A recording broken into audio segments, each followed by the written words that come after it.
সরকারি চাকরি ফিরে পেতে যাচ্ছেন জিয়া পরিবারের সদস্য ও বিএনপির সিনিয়র ভাইস চেয়ারম্যান তারেক রহমানের স্ত্রী ডাক্তার জোবাইদা রহমান। সব প্রক্রিয়া শেষে 2-1 দিনের মধ্যে আদেশ জারি করবে স্বাস্থ্য মন্ত্রণালয় সূত্র এই তথ্য নিশ্চিত করেছে। স্বাস্থ্য মন্ত্রণালয়ের স্বাস্থ্য সেবা বিভাগের যুগ্ম সচিব AKM ফজলুল হক গণমাধ্যমকে এই তথ্য জানিয়েছেন। 17 বছর পর গতকাল মঙ্গলবার দেশে ফিরেছেন বিএনপির ভারপ্রাপ্ত চেয়ারম্যান তারেক রহমানের স্ত্রী ডাক্তার জোবাইদা রহমান। 1995 সালে চিকিৎসক হিসেবে সরকারি চাকরিতে যোগ দিয়েছিলেন, তবে 2008 সালে শিক্ষা ছুটি নিয়ে লন্ডনে চলে যান।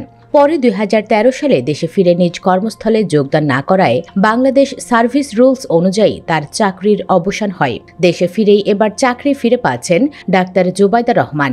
স্বাস্থ্য মন্ত্রণালয় সূত্রে জানা গেছে, ডাক্তার জোবাইদা রহমানের চাকরি ফিরিয়ে দিতে প্রক্রিয়া চলছে। আগামী 2-1 দিনের মধ্যে আদেশ জারি হতে পারে। AKM ফজলুল হক বলেন, বিএনপির সিনিয়র ভাইস চেয়ারম্যান তারেক রহমানের স্ত্রী ডাক্তার জোবাইদা রহমান সরকারি চাকরি ফিরে পাচ্ছেন। স্বাস্থ্য মন্ত্রণালয় থেকে এই সংক্রান্ত প্রস্তাব প্রক্রিয়াধীন আছে। এখন সব প্রক্রিয়া শেষে 2-1 দিনের মধ্যে আদেশ জারি করা হবে। Doctor Zubaida Rahman Dhaka medical college থেকে চিকিৎসাবিদ্যায় স্নাতক সম্পন্ন করে লন্ডনের ইম্পেরিয়াল কলেজ থেকে মেডিসিনে স্নাতকোত্তর ডিগ্রি নেন। চিকিৎসকদের সিভিল সার্ভিস অর্থাৎ BCS পরীক্ষায় প্রথম স্থান অধিকার করে 1995 সালে চিকিৎসক হিসেবে সরকারি চাকরিতে যোগ দেন। 2008 সালে শিক্ষা ছুটি নিয়ে স্বামী তারেক রহমানের সঙ্গে চলে যান যুক্তরাজ্যে।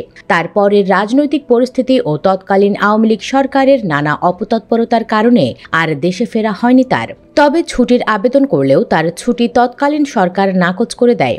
দীর্ঘ 17 বছর পর অবশেষে মঙ্গলবার সকালে তিনি শাশুড়ি খালেদা জিয়ার সঙ্গে দেশে ফিরে এসেছেন। দর্শক, জোবাইদার চাকরি ফিরিয়ে দেওয়ার সিদ্ধান্তে আপনি খুশি কিনা কমেন্ট বক্সে জানিয়ে দিন আপনার মতামত। ভিডিও ভালো লাগলে লাইক দিন এবং শেয়ার করুন, আর অবশ্যই চ্যানেলটি সাবস্ক্রাইব করুন। ধন্যবাদ।